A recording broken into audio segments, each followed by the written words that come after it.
waa Farxiyo Maxamed Cadaawe Farxi Fiska oo aad ugu xisisay geed Mubaarak October ayaa xiisaha ay u qabto banaanka keentay iyadoo TikTok ay soo dhigtay heesteeda oo ay leedahay gorgoryahow i gaarsii gabal bay iga dhacay geesigan dirsanaaye garab hayga reebaan taasoo muujinaysa inay si xad dhaaf ah ay ugu xiistay gacalyaheeda Mubaarak October sidoo kale Karaan Caraale oo ah saaxiibtay aad ku jeceshahay Farxi Fiska ayaa iyada niyada u dhistay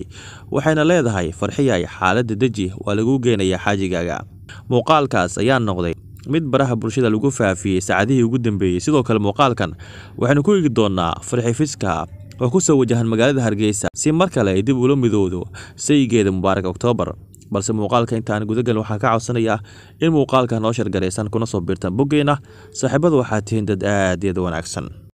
saacadihii ugu dambeeyay waxa baraha bulshada qabsaday muuqaal oo ku luuqeynaysa heesteedii oo ay leedahay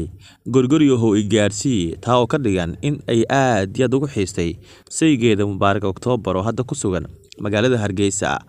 Farxi Fiska waxay ku sugan tahay wadanka Ingiriiska waxayna muddooyinkii ugu dambeysayba ama bilihii ugu dambeysay ay joogtay haddaba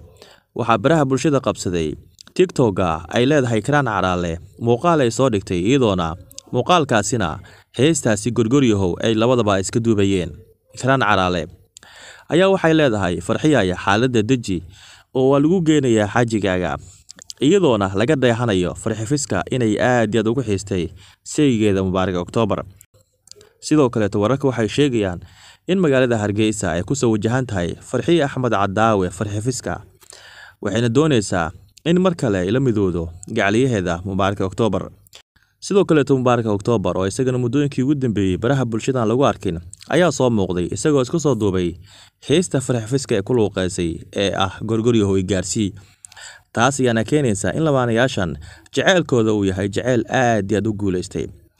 Farxi Fiska waxay hore u sheegtay in Mubaarak October uu yahay jaceelkeedii ugu qiimaha badnaa waxayna shaaca ka qaaday inay aad u jeceshahay markana waxay doonaysaa in Mubaarak October inta cimrigeeda ka dhiban ay wada joogaan waxayna sidoo kale Farxi Fiska shaaca ka qaaday in dhawaan ay rajeynayso in Mubaarak October awlaadii ugu horeysay ee u dhasho haddaba daawade jaceelkan xadaafka ah ee Farxi Fiska iyo waliba Mubaarak October ilaa intee ayaa ku qiimeynaysa sidoo kale Farxi Fiska ma sii haysan doontaa wiilkan daada yar Mubaarak October qaybta hoose aragtidaada nala wadaag sidoo kale waxaan ka codsanayaa in boggeena aad ku soo biirto siina share gareyso muuqaalka saaxiibada waxaa tihiin dad aad iyo wanaagsan